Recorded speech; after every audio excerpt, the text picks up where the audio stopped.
the Institute of Energy Securities are projecting an increase in fuel prices. Last week they did that, but there's still more to say on that coming up.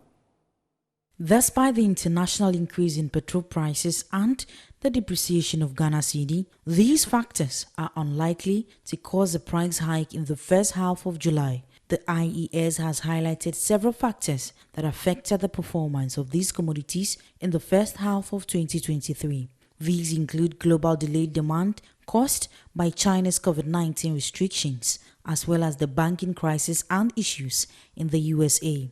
Monitoring the domestic fuel market on a 15-day rolling basis, the IES observed some variations in the prices of liquid fuels among oil marketing companies. While some OMCs reduced their prices in the first week, others maintained the prices from the previous pricing window in the second week of June 2023. Based on the analysis of price data gathered from the domestic fuel market, the average national prices for petrol, diesel and LPG are currently at 11 cedis 80 pesos, 11 cedis 83 pesos per litre and 10 cedis 30 pesos per kilogram respectively, as reported by the IES.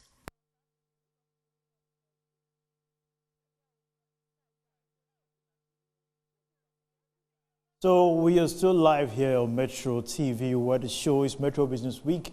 We want to hear from Derek, who is an energy expert with the Institute for Energy Policy. Good afternoon. Welcome to Metro Business Week. Good afternoon.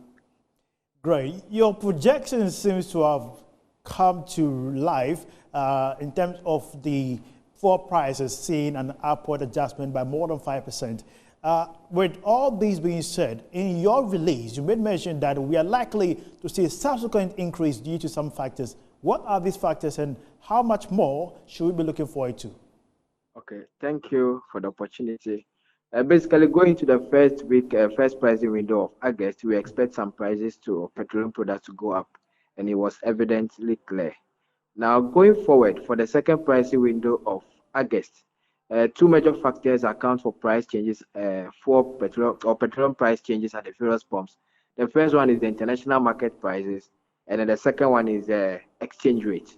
Now, for the international market, going forward, they expect some sort of supply cuts, which will show that there will be demand outweighing supply, and so we should expect some sort of supply cuts of 2.43 million barrels per day. Okay. Going to September, and in November it will get to like 2 million barrels per day in November going. So looking at these cuts going forward, no matter what happens, bearing any last minute changes, holding the exchange rate constant, then we should know that going forward prices are likely to go up, especially if the exchange rate is not able to become that stable, or we don't see stability in the exchange rate. We saw the cedi losing to the dollar by 22% in June. In the first week of August, we've seen a marginal depreciation to the dollar as well. With what you just projected, then it's likely we are going to see more depreciation subsequently, unless the IMF money that is taken tranche comes back. If these factors you've made mention of doesn't reflect, how will it trickle down to just the ordinary cost of doing business, or let's say most transport operators? Okay, so for now, the first factor is constant, that is the international market price. We basically do not have any control over that. Yeah. What we have control over is the exchange rate stability. Now, for the past year, we've seen, for the past months, we've seen that kind of loss in the exchange rate. And so if there's no improvement, then going forward, prices also are supposed to go up. Immediately prices goes up, you should expect some sort of agitations from the transport unions for higher, maybe increase in prices of fares. We should also expect that production costs will also go up for the manufacturing companies, and cumulatively, this will result to an increase in price of goods and services. And also, it can also affect the profit margins of some companies, depending on what they produce.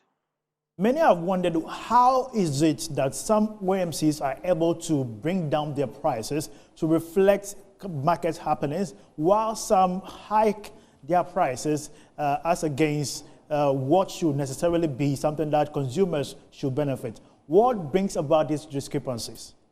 And so the basic thing I can talk about is margin and marketing strategy. And so every business exists to make some sort of profit. Now, depending on the profit margins of that particular company, some will want to make a profit of 50 pesos per liter. Some will want to make a profit of maybe a CD per liter. And so if an OMC decides to make a profit margin of 20 pesos per liter, another person will also decide to make a profit margin of maybe 70 pesos or 1 CD per liter. Now, coming to the marketing strategy, everybody wants people to, the consumers to buy from their outlets. And so what is my marketing strategy? Am I going to reduce the price or reduce my profit margin so that I can get a lot of customers trying to buy my product, or I want to ensure that I get some sort of margin to cover up other operational costs whilst uh, maybe not thinking much about the ordinary consumer. And so some other petroleum companies also have some sort of good taste or preferences, like consumers have some sort of taste for them. And so no matter what happens to their product, they believe their product is that of a higher quality. So whether they increase their price or they don't increase it, they still want to buy from them. We have the market leaders of that sort. That is the Shell, Total, Gold, and Co. The other ones are also trying to get customers. So they adopt a different pricing strategy and a marketing strategy. And that is what accounts for the variations. Help me understand. You are a researcher. Some have questioned, since most OMCs are able to get from their supplier, for instance, the bulk oil distribution companies, is it not the same fuel quality that is being distributed across OMC? What could necessarily bring about differences from, let's say, one brand of OMC to another brand of OMC? You made mention of marketing, which I understand, but in terms of quality?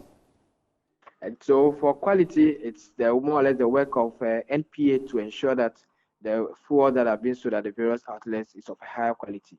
Ghana has what we normally, there's that kind of price build up, what we call the fuel marking margin. It's just to ensure that our fuel or the quality of our petroleum product is quite unique from other places to be able to differentiate it. And so looking at the quality of it, some of them, it's maybe the quality of it ranges.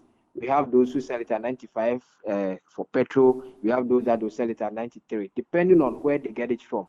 That is up to them. But for me, I cannot go and say that this one is of this level or this one is from another level. If you take Total, if you take Gold is able to sell their V Power at the same price as that of Shell. But if you go to Shell, you find out that their V Power price is that of higher than that of Gold. It depends on what they are all about or what they want to achieve, and then the kind of marketing strategy that they put to that. All right. Derrick, Emmanuel, we are grateful for your time.